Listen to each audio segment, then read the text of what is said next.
पैसे की चमक या कुछ और। पुलिस थाना ढिंगा की अनोखी मंतक। दर्जनों अफराद के सामने खुद अकबाल जुर्म करने वाले मुलजमान को क्लीन चिट दे दी।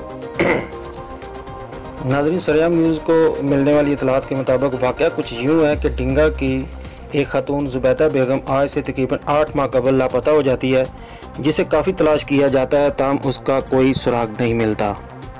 और चंद हफ्ते कबल लापता होने वाली खातून ज़ुबैदा बेगम के भांजे अदील और दीगर ख़ानदान के अफराद को मालूम होता है कि हमारी खाला ज़ुबैदा बेगम को किसी और नहीं बल्कि इनके मामू रमज़ान और इनके बेटों ने 18 लाख रुपए की रकम हड़प करने के लिए मुबीना तौर पर ज़ुबैदा बेगम को कत्ल करके इसकी लाश को कहीं दफन कर दिया, जिस पर लापता होने वाली खातून के भांजा अदील ने एक तहरीरी दरख्वास्त मुतलका पुलिस चौकी को दी, जिस पर कार्रवाई करते हुए पुलिस ने जब रमज़ान और इसके बेटों को शामिल तफ्तीश किया तो उन्होंने पुलिस चौकी में भी और बाद अज़ां सैकड़ों अहले मोहल्ला के सामने जाए वक़ुआ पर इकबाली जुर्म किया कि हमने ज़ुबैदा बेगम को कत्ल करके यहाँ खेत में दफन किया है।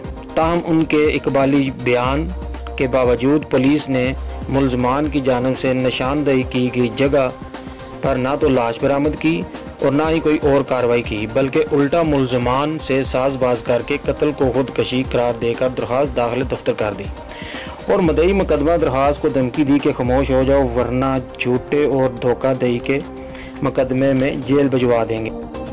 बिस्मिल्लाहिर्रहमानिर्रहीम। अस्सलाम वालेकुम। ये साडी खाला है ज़ुबैदा बेगम। इन्हां अज तो 8-9 महीने पहला लवारस होए ने, पता को नहीं इन्हां दा कि अगे पिछे गुम होए रहे ने। असी अपने तौर पर ढूंढते रहे इन्हां, सानू नहीं पता लगा।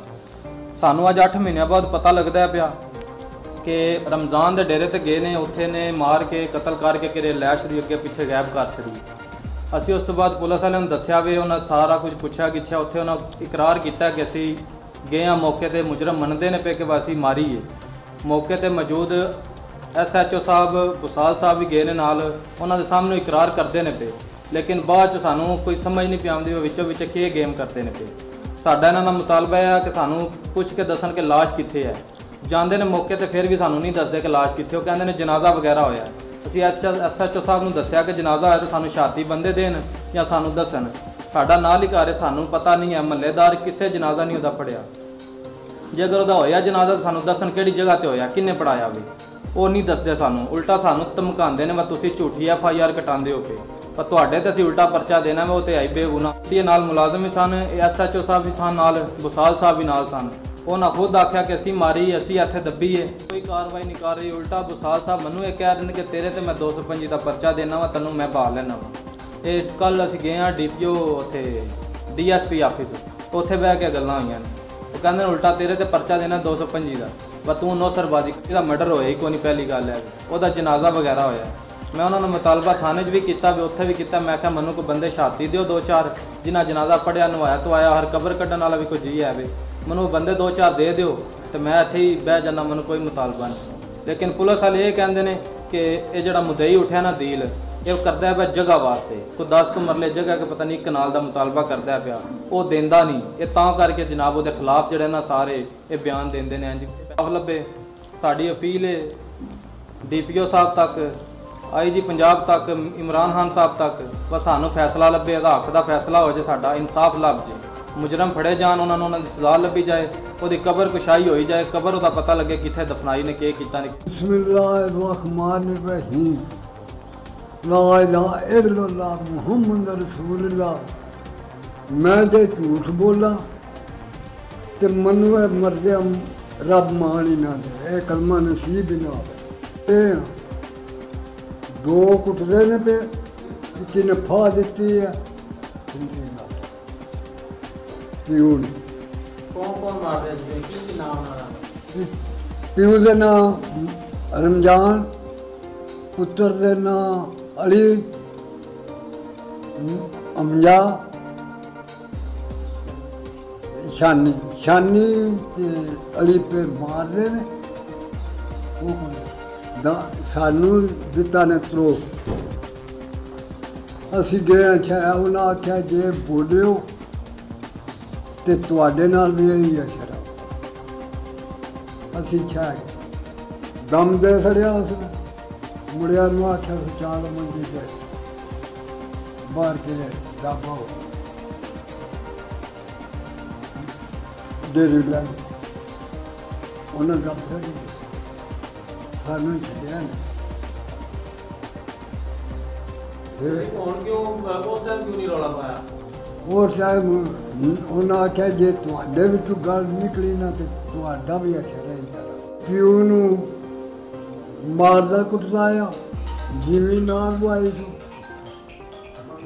ਵਾਈ ਭੈਣਾਂ ਹਿੱਸਾ ਨਾ ਲੈ ਜਾ ਜੇ ਕੰਮ ਕਰ ਚੜਿਆ ਇਹ ਜ਼ੁਲਮ ਨਾ ਕਰੋ ਦੇਖ ਨਾ ਹੀ ਮਾਰੀ ਜਾ ਤੇ ਪੈਸੇ ਪਿੱਛੇ ਮਾਰੀ ਨਾ ਕੁੱਲਾ ਚਾੜ ਕੇ ਦੇਣਾ ਤੈਨੂੰ 18 ਲੱਖ ਰੁਪਇਆ ਦਿੱਤੇ ਆ 18 ਲੱਖ ਰੁਪਇਆ ਦਿੱਤੇ ਆ ਇੱਕ ਵਾਲੇ ਜੁਰਮ ਕੀਤਾ जी वो शान अली ने किया वाले जुर्म है ਉਹਦੇ ਸਾਹਮਣੇ SHO ਫਰਾਸਤੁल्ला ਚੱਠਾ ਦੇ ਸਾਹਮਣੇ ਫਿਰ ਉਸ ਤੋਂ ਬਾਅਦ ਜਿਹੜਾ ਨਾ ਲੈ ਕੇ ਗਏ ਨੇ ਮੌਕਿਆਂ ਤੇ ਕਿ ਮੌਕਿਆਂ ਵਹਾਇਆ ਗਿਆ ਨੇ ਵਾ ਇੱਥੇ ਅਸਾਂ ਦਫਨ ਕੀਤੀ ਹੈ ਹੁਣ ਜਿਹੜਾ ਉਹ ਕਹਿੰਦੇ ਨੇ ਕਿ ਅਸੀਂ ਉੱਥੇ ਮੌਕਿਆਂ ਤੇ ਗਏ ਨਹੀਂ ਸਾਡੇ ਕੋਲ ਐਵੀਡੈਂਸ ਮੌਜੂਦ ਹੈ ਅਸੀਂ ਫੋਟੋਆਂ ਬਣਾਈਆਂ ਨੇ ਮੌਕੇ ਦੀਆਂ ਕਿ ਜਿੱਥੇ ਉਹ ਗਏ ਨੇ ਤੇ ਬਾਕੀ ਨਾਲ ਗਈ ਹੈ ਜੀ ਪੁਲਿਸ ਨਾਲ ਗਈ ਹੈ ਬਜਾਏ ਬਕੂਆ ਦੇ ਅੰਦਾਜ਼ਨ ਕਿੰਨਾ ਬੰਦਾ ਸੀ ਜਿਸ ਟਾਈਮ ਜਾਏ ਬਕੂਆ ਦੀ ਪੁਲਿਸ ਗਈ ਹੈ? ਉੱਥੇ ਤਕਰੀਬਨ 100-150 ਬੰਦਾ ਆ ਜਿਹਦੇ ਚੋਂ 70-80 ਬਜ਼ੁਰਗ ਸੀ ਇਹਨੂੰ ਦਿਖਾ ਦੇ ਅਸਲਨ ਭਰ ਲਈ ਰਾਤ ਨੂੰ ਉੱਥੇ ਗਈ ਉੱਥੇ ਕੋਈ ਮਾਰ ਖਾ ਕੇ ਆਈ ਉਹਨ ਕੁੜੀ ਨੇ ਮਾਰਿਆ ਤੇ ਮੈਨੇ ਮਾਰਿਆ ਤੇ ਬਲੈਕ ਨੇ ਮਾਰਿਆ ਕਿਸਨੇ ਮਾਰਿਆ ਹੈ? ਉੱਥੇ ਬਾਹਰ ਕਿਸਨੇ ਮਾਰਿਆ ਤੁਹਾਨੂੰ? ਜਾਨੂ ਨੇ ਰਮਜ਼ਾਨ ਨੇ? ਆ ਤੁਹਾਡਾ ਬੇਟਾ ਜਿਹੜਾ ਗਿਆ